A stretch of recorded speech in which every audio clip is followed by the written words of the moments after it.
ଆସିଲା ନୂଆ ଟେଲିକମ୍ ଆଇନ। ଗୋଟାଏ ଆଧାର ନମ୍ବରରେ 9ରୁ ଅଧିକ ସିମ୍ କାର୍ଡ଼ କିଣିଲେ 50,000 ଜରିମାନା। ଆସନ୍ତୁ ଜାଣିବା ଏହାର ସର୍ଭିସେସ୍ ଖବର ବିଷୟରେ। ନୂଆ ଟେଲିକମ୍ ଆଇନ 2023 ଲାଗୁ ହେବାକୁ ଯାଉଛି। ଏହି ନୂଆ ଟେଲିକମ୍ ଆଇନରେ ସିମ୍ କାର୍ଡ଼ କିଣିବା ଏବଂ ନକଲି ସଂଯୋଗ କଲ୍ ଟ୍ୟାପିଂ ପାଇଁ କଠୋର ବ୍ୟବସ୍ଥା ରହିଛି। ଗତ ବର୍ଷ ଡିସେମ୍ବରରେ କେନ୍ଦ୍ର ସରକାର ନୂଆ ଟେଲିକମ୍ ବିଲ୍ ଲୋକସଭାରେ ଆଗତ କରିଥିଲେ। ଏହି ବିଲ୍ ଆଗତ ହେବା ପରେ ଏହାକୁ ରାଷ୍ଟ୍ରପତିଙ୍କ ଅନୁମୋଦନ ମଧ୍ୟ ମିଳିଥିଲା।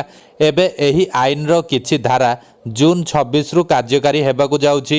ଏହି ନୂଆ ଟେଲିକମ୍ ଆଇନ 9ରୁ ଅଧିକ ସିମ୍ କିଣୁଥିବା ଲୋକଙ୍କ ପାଇଁ ଅସୁବିଧା ଆଣିପାରେ। ଯଦି କୌଣସି ଉପଭୋକ୍ତାଙ୍କ ଆଧାର କାର୍ଡ଼ରେ 9ରୁ ଅଧିକ ସିମ୍ କାର୍ଡ଼ ଜାରି ହୋଇଛି, ତେବେ ପ୍ରଥମ ଭୁଲ ପାଇଁ 50,000 ଟଙ୍କା ଜରିମାନା ଏବଂ ବାରମ୍ବାର ଭୁଲ କଲେ 2 ଲକ୍ଷ ଟଙ୍କା ପର୍ଯ୍ୟନ୍ତ ଜରିମାନା ଆଦାୟ କରାଯାଇପାରିବ।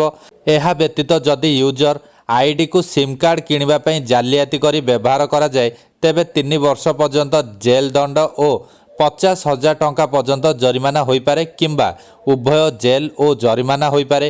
ଏଥିରେ ସିମ୍ କାର୍ଡ଼ ସ୍କୁପିଂ ଅର୍ଥାତ୍ ରିସିଭରଙ୍କ ଠାରୁ ଆପଣଙ୍କର ପରିଚୟ ଲୁଚାଇବା ଅନ୍ତର୍ଭୁକ୍ତ। ଏହା ବ୍ୟତୀତ ଟେଲିକମ୍ ଅପରେଟରମାନଙ୍କୁ କେବଳ ବାୟୋମେଟ୍ରିକ୍ ଆଧାରିତ ପରିଚୟ ଅର୍ଥାତ୍ ଆଧାର କାର୍ଡ଼ ଜରିଆରେ ବ୍ୟବହାରକାରୀଙ୍କୁ ଯାଞ୍ଚ କରିବାକୁ ପଡ଼ିବ।